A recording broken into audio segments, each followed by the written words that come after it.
What's the strangest rule your family had that made no sense until you learned the real reason? My family had this super weird rule that I never understood until years later. We were never allowed to use the front door of our house. Like ever. Not for anything. Not when leaving for school. Not when friends came over. Not even when we ordered pizza. Everyone had to use the side door that led through our mudroom into the kitchen. TBH, it was embarrassing as a kid. When friends would come over, they'd naturally walk up to the front door, and I'd have to awkwardly redirect them like, "Oh no, sorry, we don't use that door," and they'd give me the weirdest looks. I remember when I was like 8, my friend Amara came over for the first time and went straight to the front door. My mom saw through the window and literally ran to intercept her before she could ring the doorbell. She practically dragged her around to the side entrance while giving this awkward explanation about family tradition and house rules. Poor Amara looked so confused and probably thought we were in some weird cult or something, lol. The front door wasn't broken or anything. It was a perfectly normal door with a deadbolt and everything. Sometimes I'd catch my mom staring at it with this weird, sad expression, but when I asked about it, she'd change the subject super fast. My dad was even more intense about it. If any of us kids even joked about using the front door, he'd get this scary, serious look and say, "We never use that door." End of discussion. The side door thing became such a huge part of our family identity that I just accepted it as normal after a while. Like, I stopped questioning it. Our house was on a corner lot, so the side door faced the street anyway,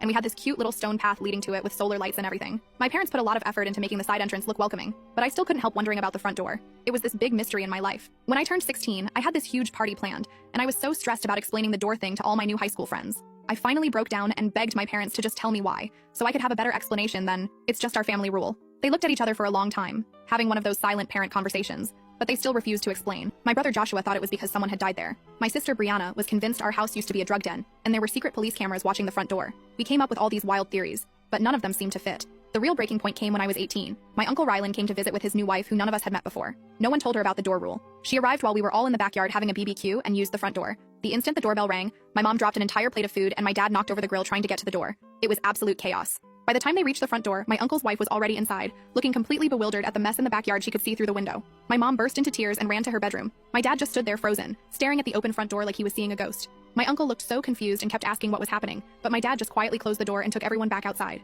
That night, I heard my parents fighting for the first time ever. My mom was crying and saying, "It's been almost 20 years, Frank. Maybe it's time to let it go." My dad kept saying, "I can't. I just can't." I had never heard him sound so broken. I left for college a few months later, and the door mystery was still unsolved. Every time I came home for breaks, we still used the side door. It had been 19 years of this nonsense, and I was determined to finally get answers. Last Christmas break, I decided I couldn't take it anymore. I sat both my parents down and told them I wasn't leaving until they explained the front door rule. I was an adult now and deserved to know. What they told me absolutely broke